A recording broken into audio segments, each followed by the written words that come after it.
क्या जन्म के समय की ऊर्जा सच में जीवन को प्रभावित करती है? क्या आपने कभी सोचा है कि आपका जन्म ठीक किस घड़ी, किस क्षण, किस नक्षत्र के तहत हुआ, उसका आपके पूरे जीवन पर क्या प्रभाव है? क्या यह केवल ज्योतिषीय मान्यता है या इसके पीछे कोई वैज्ञानिक ऊर्जा सिद्धांत भी है? जन्म कुंडली और क्वांटम टाइमिंग की और जानेंगे कि क्या हमारे जीवन का समय वास्तव में हमारी चेतना, कर्म और भाग्य को प्रभावित करता है।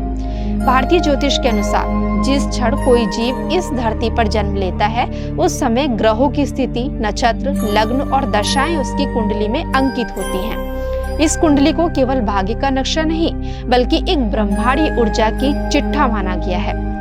ऋषि पराशर और वराह मिहिर जैसे विद्वानों ने इसे काल चक्र से जोड़कर समझाया, यथा ब्रह्मांडे तथा पिंडे, यानी ब्रह्मांड में जो हो रहा है वही हमारे भीतर भी प्रतिबिंबित होता है।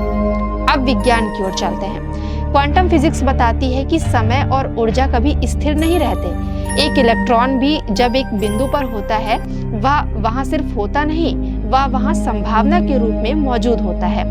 इसी तरह हमारा जन्म समय भी एक ऐसा क्षण है जहां ब्रह्मांडीय ऊर्जा का एक अनूठा सेट सक्रिय होता है। उस पल की gravitational waves, solar radiation, planetary frequency सब मिलकर हमारी कोशिकाओं और डीएनए और चेतना पर असर डालते हैं।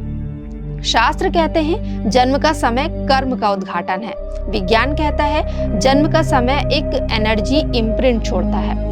कुछ उपनिषदों में बताया गया है कि आत्मा अपना जन्म चुनती है अपने कर्मों के आधार पर, यानी आत्मा उस क्षण को चुनती है जब ग्रह नक्षत्रों की स्थिति उसके कर्म फल को व्यक्त करने के लिए उपयुक्त हो।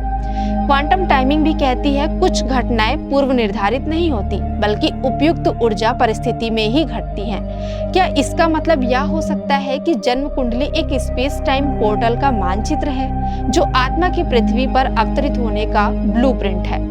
तो क्या जन्म का समय केवल एक अंक है या फिर वह एक क्लिक करता हुआ ब्रह्मांडीय दरवाजा है जिससे होकर आत्मा संसार में प्रवेश करती है?